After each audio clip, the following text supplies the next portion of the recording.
Hello, I'm Fang Muffin, and I am not single, but I am available. This is a fairly unusual relationship status that has its own specific challenges and bonuses. My current relationship situation is that I live with the tiny cat, who is my girlfriend of the last 4 years, and the grumpy turtle, who is her wife. For various reasons, me living here is not going to be a permanent thing. I'm going to stay here for a couple of years, save up for a deposit, go and buy a nice flat within walking distance. There have been a lot of discussions on the topic, and we've decided that this is what works best for our particular little family. As of right now, the tiny cat is my only relationship. I have dated other people over the course of our 4-year relationship, but right now there is nothing else serious. Here's the thing though, I would really quite like there to be someone for me to eventually share that aforementioned nice flat with. I'm very happy in my current relationship, but there is definitely room in our current arrangement for somebody else. Dating as a polyamorous person has definite up and downsides, and the biggest downside is probably the most obvious one. It definitely restricts your dating pool.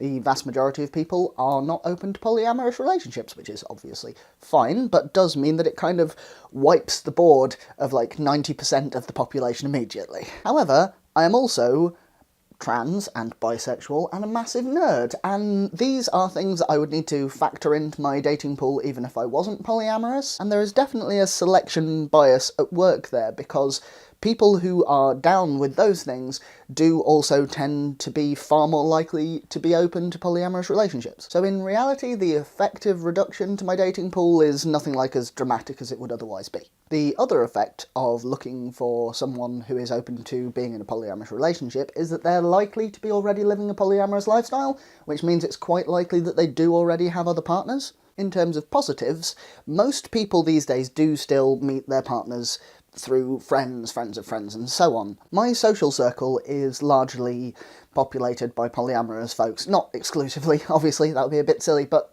for various reasons, the majority of people that I know are poly. The fact that for us, someone being in a relationship does not necessarily mean that they are unavailable does actually make it more likely and arguably easier for me to meet someone that I want to date in my actual social circle, or at least the extended social circle. However, the downside of that is that, as I mentioned earlier, in an ideal world, I would like to meet someone to actually make a home with. Now, it is generally acknowledged in monogamous dating as well that having a "are you marriage material" checklist before you're prepared to date somebody is generally a bad idea.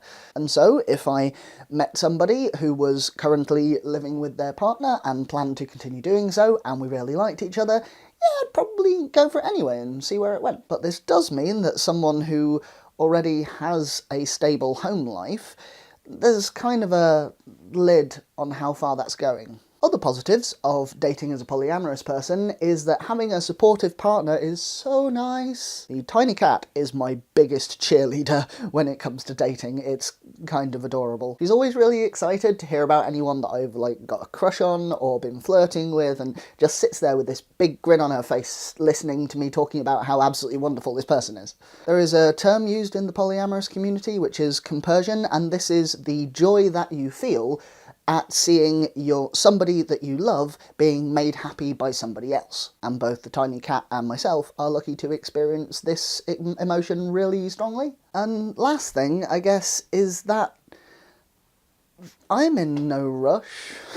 I am not at all lonely. There is nothing missing from my life. I have a really satisfying long-term relationship. I have wonderful friends that I get to see regularly.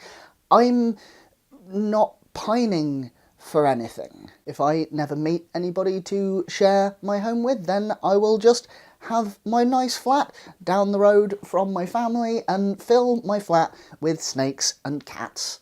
Yeah, that seems like a pretty good life to me.